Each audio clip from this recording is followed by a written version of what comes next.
υπήρχε άνθρωπος που έφερε φάρμακα Μπουμπουλίνας, πρέπει να ήταν την ίδια ώρα. Μπουμπουλίνας και στο Σίτσα. Αστούλης. Αστούλης ήταν αυτός. Ναι. Μπορεί να ήταν και χαφιές, μπορεί να ήταν, δεν ξέρω τι ήταν. Πάντως έφερε φάρμακα. Δεν με χτύπησε. Για τα προσωπικά βιώματα λέμε. Ναι, δεν να σε πιάσει. Λοιπόν, προχωράει το πράγμα, το τάξω απ' έξω.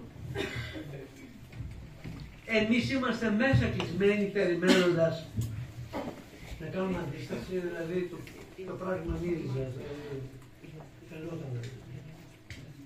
Μπαίνει λοιπόν το τάγκ μέσα, εμείς δεν το βλέπουμε, είμαστε μέσα από την μεριά του σχολείου. Λοιπόν, και δεν έχουμε ιδέα τι έχει γίνει έξω. Έξω έχει ανοίξει μια πόρτα από την Στουρνάρα. Εμείς είμαστε μέσα στη σχολεία. Λοιπόν, κάποια στιγμή λοιπόν ακούμε ότι ησυχία όλοι. Ανοίγουμε την πόρτα, κάπως έτσι, και βλέπουμε, ας πούμε, δύο ψηφολόγες μπροστά μας. Και μας λένε έξω. Ναι, έτσι είναι και με το παλούκι εγώ στα χέρια, παιδιά, είναι αυτό αστείο, δηλαδή έκανα μίσταση τρομάρα. Λοιπόν. Και βγήκαμε λοιπόν. Βγήκαμε εκεί, μας πήγανε, αυτό που σας είπα πριν δηλαδή, κατεβήκαμε στην Πατησίο. Μισό λεπτό. Κοιτώ μισό λεπτό. Βγαίνουμε λοιπόν, προφανώς ήταν. Όσοι ήμασταν εκεί. Δυόμιση. Δυόμιση. Μισό λεπτό. Άρα η μαρτυρία του Δαβανέλου δεν ήταν ψεύτικη. Μισό λεπτό και εκεί μου. Και εκεί. Βγαίνουμε λοιπόν, πιασμένοι χέρι-χέρι. Τι άλλο. Λοιπόν, ένα πολυχνείο έρημο, όσοι ξέρουν από το πολυχνείο, πηγαίνοντας προς την έξοδο της Πατησίων, ακούμε μια φωνή, ας πούμε, ενός γιατρού που τον είπε και εκεί, του Παυλάκη, όσοι είστε μέσα, κινδυνεύετε, βγαίνετε έξω. Λοιπόν, ένα πολυχνείο, το οποίο ήταν έρημο, είχαν βγει όλοι από την μια τη Στουρνάρα, τέλος πάντων είχαν όλοι. Βγαίνοντας λοιπόν στην είσοδο, εγώ έχω γνώση τι συμβαίνει στην Μπουμπουλίνας, που πέφτει δηλαδή το πιστολίδι και τα αυτόματα κανονικά, πώς το λένε. Βγαίνοντας λοιπόν από την Πατησίων, υπάρχει ένα γάμμα από φαντάρους που μας λένε προς τα εκεί θα πάτε. Ο δρόμος αυτός έγινε στην Τωσίτσα και μετά από Μπουμπουλίνας. Και σου λέω, μην τρέχεις προς τα εκεί, δηλαδή υπολογίζαμε αστερά να πάμε. Μην τρέχεις, λέω, με το χέρι, σιγά σιγά, πάμε 10 μέτρα, κόβεται ο κόμβος από τους φαντάρους, μπαίνουν χωροφύλακες, μας βουτάνε στον δρόμο, στην Πατησίων, ξύλο, ιστορίες κλπ.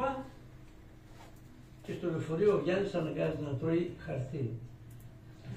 Είχε κάποια τηλέφωνο. Δεν κατεβαίνουν. Λοιπόν, έτσι έγινε. Δηλαδή, ήμασταν κατά τύχη, αλλά ξέρετε. Όχι, μπροστά από εμάς ήταν μια φίλη. Ένα ζευγάρι, οι οποίοι δεν θυμάμαι πώς πήγατε, δεν τους έχω ρωτήσει ποτέ για να καταλάβετε, παρόλο που τους βλέπω. Η εκτίμηση δικιά μου ήταν ότι αφού στην Μπουμπουλίνας γίνεται χαμός, άρα μας φέρουν δεξιά, μας μακελεύσουν. Πήγαινε σιγά σιγά, ας πούμε να μην είμαστε στο. Αυτό σκεφτήκαμε. Αυτά είναι τα βιώματα. Όμως στην Πατησίων μας βουτήξανε. Και μας χώσανε σε ένα λεωφορείο μέσα. Εγώ ένα πράγμα δεν έκανα σωστά, ότι δεν έβγαλα ένα πράσινο πουλόβρι που ήταν. Γιατί είναι σήμα κατευθύνεται εκεί. Θα σου είπα μια ιστορία όμως, δεν ξέρω αν έχει αξία. Δεν τη λέω. Δεν τη λέω. Λοιπόν, πάμε στην ασφάλεια. Θα μας το δείτε και θα τα πούμε μετά. Πάμε στην ασφάλεια. ναι, οπότε πρέπει να το πω. Λοιπόν, κάποια στιγμή, αυτά τα περίεργα μέσα της νύχτας, κάποια στιγμή το μεσημέρι της Παρασκευής νομίζω, γινόταν ένα παραδόση και τα λοιπά, με τους χωροφύλακες απ' έξω, κάποια πιτσίρικα παίρνουν κάτι μανταρίνια, ας πούμε, να τα πετάξουν στους... Νεράτζια, ναι, εντάξει. Να τους πετάξουν έξω την τοσίτσα εκεί, ήταν κάτι χωροφύλακες που με το... Καπέλα, μια παρένθεση, να ξέρετε, διότι υπάρχει. Εμείς είχαμε κάτι μπάτσους με καπέλα. Βλέπαμε καπέλο, για να γελάσετε κιόλας, μέχρι και ελεκτή κάποια στιγμή. Οι ελεκτές στα λεωφορεία παλιά είχαν καπέλα. Λοιπόν, και τι κάναμε.